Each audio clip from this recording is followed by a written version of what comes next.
पश्चिम Bengal UIDAI ने बताया 34 लाख आधार धारक मृत चिन्हित। मतदाता सूची की सफाई के लिए बड़े स्तर पर क्रॉस वेरिफिकेशन शुरू। कोलकाता 13 नवंबर 2025। चुनाव आयोग के निर्देश पर चल रहे विशेष गहन पुनरीक्षण के बीच भारतीय विशिष्ट पहचान प्राधिकरण ने चुनाव आयोग और राज्य के मुख्य निर्वाचन अधिकारी सीईओ कार्यालय को सूचित किया है कि जनवरी 2009 में आधार पहल के आरंभ के बाद से पश्चिम बंगाल में लगभग 34 लाख आधार कार्ड धारकों को उनके डेटाबेस में मृत के रूप में चिन्हित किया गया है। साथ ही यूआईडीएआई ने यह भी बताया कि राज्य में करीब 13 लाख ऐसे लोग थे जिनके पास कभी आधार नहीं था, पर अब वे मृत पाए गए हैं और इन दोनों डेटा सेट को मतदाता सूची से मिलाकर विसंगतियों को दूर करने का काम किया जा रहा है। क्या हुआ बैठक और कार्यवाही। सीईओ मनोज कुमार अग्रवाल की अध्यक्षता में यूआईडीएआई अधिकारियों और चुनाव विभाग के बीच हुई बैठक में यह जानकारी साझा की गई। यह बैठक चुनाव आयोग के उस समन्वयात्मक निर्देश के बाद हुई जिसमें सभी राज्यों के मुख्य कार्यकारी अधिकारियों को अपने अपने मतदाता डेटा की पड़ताल के लिए यूआईडीएआई के साथ समन्वय करने को कहा गया था। बैठक में यह रूपरेखा बनी कि यूआईडीएआई क्यूरेटेड मृत सूचियों को एसआईआर के ड्राफ्ट रोल और गणना फॉर्म के साथ क्रॉस मिलाकर न केवल मृत बल्कि नकली और डुप्लीकेट प्रविष्टियों की पहचान की जाएगी। एसआईआर स्पेशल इंटेंसिव रिवीजन मैदान में क्या चल रहा है। बूथ स्तरीय अधिकारियों के माध्यम से घर घर जाकर 2025 की मतदाता सूचियों के आधार पर गणना फॉर्म विकसित किए जा रहे हैं और आवेदकों द्वारा किए गए डेटा का 2002 की मतदाता सूची से मिलान करके सत्यापन किया जा रहा है। सीईओ कार्यालय ने बताया कि बुधवार रात 8 बजे तक राज्य में कुल 6.98 करोड़ 91.19% से अधिक गणना फॉर्म वितरित किए जा चुके थे और कहीं भी विलंब दिखने पर संबंधित अधिकारियों को निर्देश दिए जा रहे हैं। ड्राफ्ट रोल के प्रकाशन के बाद जिन आवेदकों ने ऐसे नामों के साथ फॉर्म जमा किए हैं जो यूआईडीएआई के मृत हटाए गए डेटाबेस से मेल नहीं खाते, उन्हें संबंधित निर्वाचन पंजीकरण अधिकारी ईआरओ द्वारा अगले चरण में व्यक्तिगत सत्यापन के लिए बुलाया जा सकता है।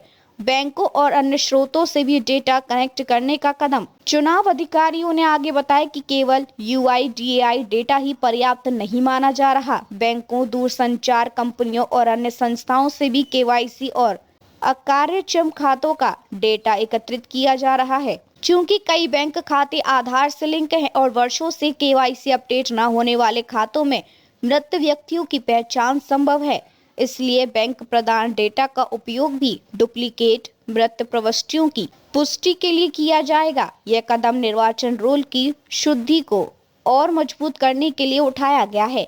राजनीतिक आरोप प्रत्यारोप और शिकायतें। राजनीतिक माहौल में भी इस मुद्दे को लेकर तीखी बहस चल रही है।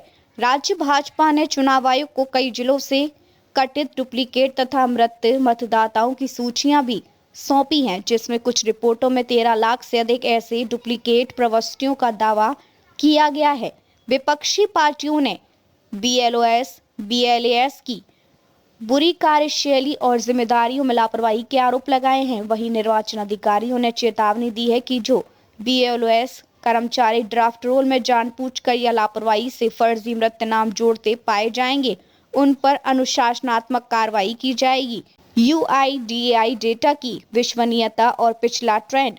यूआईडीएआई समय समय पर मृत व्यक्तियों के आधार विवरणों को निष्क्रिय डीएक्टिवेट भी करता रहा है। उदाहरण के लिए पहले के सार्वजनिक आंकड़ों में बताया गया कि लाखों आधार नंबरों को मृत के रूप में चिन्हित और निष्क्रिय किया जा चुका है ताकि दुरुपयोग रोका जा सके। यह ऐतिहासिक प्रेसिडेंट बताता है कि आधार डेटा को मतदाता सूचियों के साथ क्रॉस वेरीफाई करने का अंतर संगठित फायदा मौजूद है, मगर साथ ही यह भी स्पष्ट है कि आधार और मतदाता पहचान के बीच सीधा लिंक संवेदनशील प्रश्न और नीति बहस भी खड़ी कर सकता है। चुनौतियां और संवैधानिक निजता के आयाम। आधार मतदाता संभवता की संवेदनशीलता। भले ही एसआईआर फॉर्म में आधार अनिवार्य ना हो, ऑनलाइन फॉर्म में ओटीपी वेरिफिकेशन जैसी प्रणालियां और बैंक केवाईसी डेटा का क्रॉस रिफरेंस आलोचनात्मक संवाद उठाते हैं। क्या इससे अप्रत्यक्ष रूप से आधार को मतदाता पहचान से जोड़ने का दबाव बनेगा? इससे निजता और वैधता के सिद्धांतों पर बहस हो सकती है।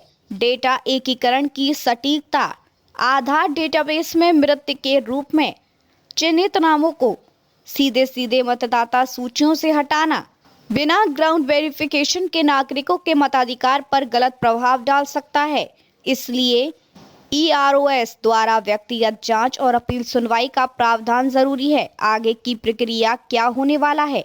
UIDAI प्रदान मृत्यु सूचियों का ड्राफ्ट रोल से मैचिंग।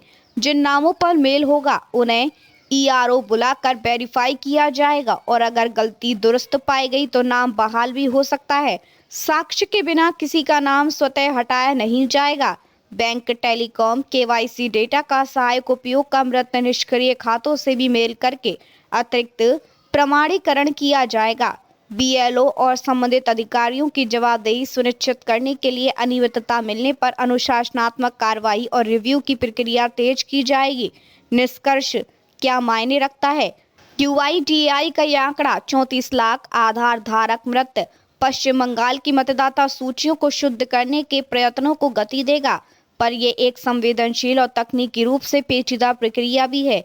डेटा आधारित साफ सफाई आवश्यक है ताकि नकली और मृत मतदाताओं को हटाया जा सके, पर साथ ही व्यक्तिगत हितों, सत्यापन के अनेक स्तरों और नागरिकों के प्रत्यक्ष अधिकारों की रक्षा भी सुनिश्चित करनी होगी।